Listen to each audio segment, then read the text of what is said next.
Anna Porcari, Valentina Tellane e Caterina De Marchi in zona premiazioni per i 50 farfalle esordienti A.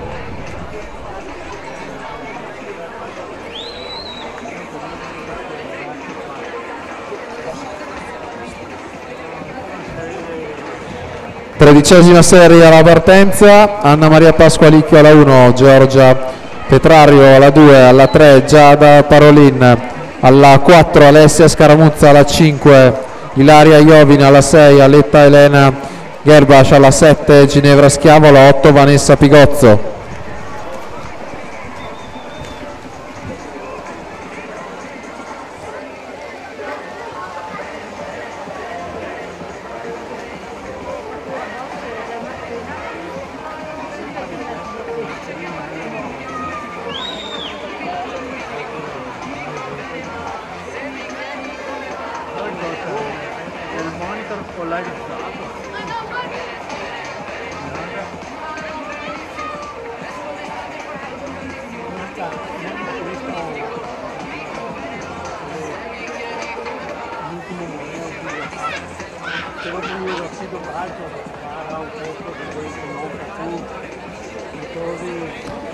Maria Andriola 1:22:10, Claudia Maso 1:26:08, rimane al comando della classifica provvisoria Anna Buso con 1:17:23.